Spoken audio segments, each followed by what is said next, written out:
Hey YouTubers, it's Charlie. First episode, Legends of Tomorrow Justice Society. Just careful for spoilers if you haven't seen it yet. It is like 100% better than last season already. So the big stuff first. You guys probably know about Justice Society because they were at the end of the episode, but Legion of Doom is the other side of the equation. We kind of saw that form at the end of the episode when the Reverse Flash just rolled up into the submarine like, surprise, bitches! But this is all happening in the timeline, like in present day, after he fixed Flashpoint for Barry. So if you're wondering, where all this fits into the timeline, Flashpoint happened, then the Reverse Flash, like when he ran off at the end of that episode of The Flash, showed up wherever Damien Darhk was and started their plan to change history. Because they're no time masters, the Reverse Flash is an evil time traveler, so he can do whatever he wants now. Although you do wonder about time rates, but just going through my top 10 and some of the biggest Easter eggs. So starting with number 10, meet Nate Haywood, who is Citizen Steel from the comics.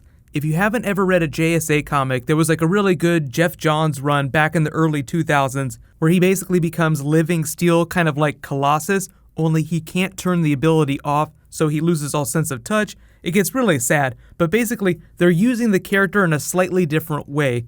I believe this is Commander Steel, his grandfather, so presumably the professor, who's kind of like Indiana Jones this season, will learn about his abilities and will become the next Commander Steel in the future. So like when we have the big Fortnite crossover, maybe his powers will manifest, maybe that'll happen at the end of the season. But either way, he is a member of JSA in the comics, he has powers, we'll probably see that happen sometime this season. So number 9 though, Arrow crossover, Oliver Queen. I know you're the Green Arrow, I need your help, I think your friends are in trouble. Oliver gets to have a little fun on the time ship. They wake up Quint. I'm thinking of Mick as like the Quint character from Jaws, just like the grizzled veteran who's just sitting around sipping a beer in every scene. So I like the way they jump back and forth in time between, telling the story in present day, like narrating what happened as they cut to flashbacks of it actually happening in the past. So number 8, the team has been serving as like the new Time Masters, trying to chase down time criminals for messing with the timeline. But they find out about the atomic explosion in New York, even though our man from the Justice Society showed up and told them not to go back there. Like if you go back there, it's going to end terribly, but they go back anyway. So at the end of season 1, if you didn't see Legends of Tomorrow season 1, our man crashes another version of the Wave Rider as they're getting ready to take off and says, wait, what you're getting ready to do, you can't do it, it will end in disaster. And then he says, I'm Rex Tyler from the Justice Society of America, and it just slams to black. But now we learn that what he told them after that moment is that they could not go back to 1942. So of course, if they're not supposed to go back, that means they will totally go back and it'll completely go sideways. We learn number 6, Sarah has been plotting her revenge on Damien Darhk, and he is behind the atom bomb, so they have to go steal Einstein. Number 5, Einstein is a pervert. That was so much fun. I did like the Einstein actor in the dialogue they gave him. Like, he's kind of a dirtbag, but he also catches up really fast. Like, oh, you guys are time travelers, I get it. And then he gives his wife credit later, which is actually historically accurate. Maybe not for Einstein, but at least for a lot of scientists making discoveries in the past. Like, there's a long history in the scientific community of male scientists taking credit away from female scientists for big discoveries. So that's kind of what they were doing here, but I don't know if there's any evidence of Einstein actually doing that in real life history, but they were just kind of winking at that idea of female scientists not getting credit for big discoveries that they were a huge part of. But actually jumping back to that previous point, about Sarah trying to save Black Canary by killing Damien Darhk in the past. Obviously, it didn't happen in this episode, but that's not going away. Like, she's going to keep trying to save Laurel, so I'm wondering when Katie Cassidy shows up, if it's flashback Laurel before she became Black Canary. It just depends on where they show up in the timeline when we see her. But Katie Cassidy is going to guest star on Legends of Tomorrow. They haven't specified exactly what she's going to look like. But number 4, they put the team back together after they had been scattered by Rip Hunter. He takes off for parts unknown, but he is still a part of the season. So you just have like the funny montage of everybody stuck at different points in time. Ray is stuck in Jurassic Park 70 million years ago. Firestorm is stuck in the Renaissance. Sarah is being tried as a witch during the Salem witch trials for lesing out with the entire town. Comedy lesbian, nice.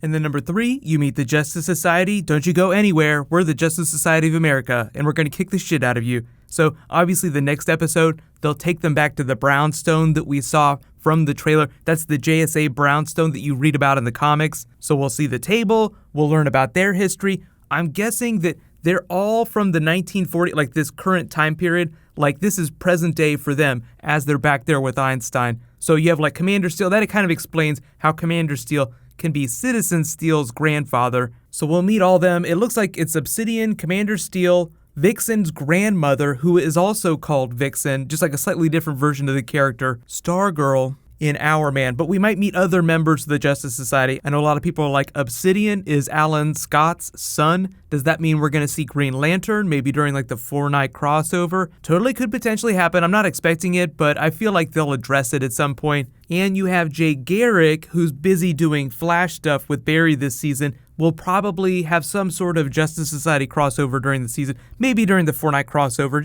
You can't do the Justice Society without doing Jay Garrick because he was a founding member of Justice Society. But the way they're playing with it in time, like, it takes place during the 1940s. Jay Garrick is more of a modern character on these shows right now, so we'll see how they deal with that. But if they have a reverse Flash on the Legion of Doom, then they'll need a Flash to defeat them. So number 2, Reverse Flash shows up at the end, surprise bitches, and they move on to Phase 2, whatever Phase 2 for the Legion of Doom is going to be. So the Legion of Doom this season is going to be the Reverse Flash, Damien Darhk, who you've already met, Malcolm Merlyn is going to be on the team, and Captain Cold. There might be others, but those are just like the big names. Captain Cold, because of all the time changes that Barry has made, is now super evil, so he's going to be a big villain on Legends of Tomorrow. But number 1, of course, big 4-night crossover. Obviously, it's going to be the last night, so it'll be the conclusion of the 4-night crossover. Like, whatever happens over those first 3 episodes, Supergirl, Flash, Arrow, they will resolve the conflict on Legends.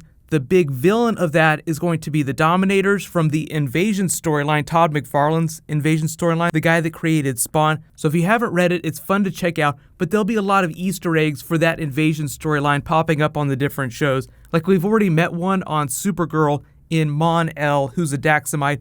The Daxamites were part of the big Invasion storyline, so it really helps if you watch all 4 DC shows. So if you're not sure which channel they're on, because they're not all on the same channel internationally, just be sure to find a way to watch all of them so that you can keep up with the storyline. So it'll be a lot more fun when we actually do get to that 4-night crossover, and you'll be able to understand what's going on. But obviously, I'm going to be doing videos for all this stuff. So let me know in the comments, though, like, what was your favorite moment from the episode? Seeing the Reverse Flash, seeing the Justice Society. It's really only like the first half of a 2-part premiere. So like next week's episode will be the rest of that. We'll learn all about the Justice Society and how they're going to fit into this DC TV universe. It's way better. I already feel like the show is 100% better than last year. Just like Arrow is a lot better than it was last year, Legends of Tomorrow was like torn apart and rebuilt from the ground up. That's why Rip Hunter isn't the leader of the team anymore. That's why the Hawks are gone. They've just completely changed everything, and it's already 100% better. So we'll say congratulations to this week's giveaway winner, Whooper MC. You win a $20 Amazon gift card.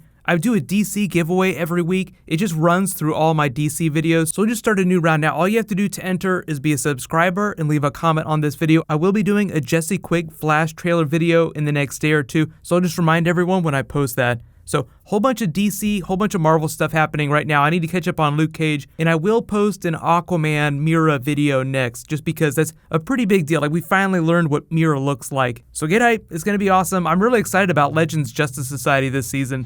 While you guys wait for that to post, you can click here for that Rogue One trailer again, and you can click here for my Flash video from this week. Thank you so much for watching, everybody. Let's high five. I'll see you guys tonight.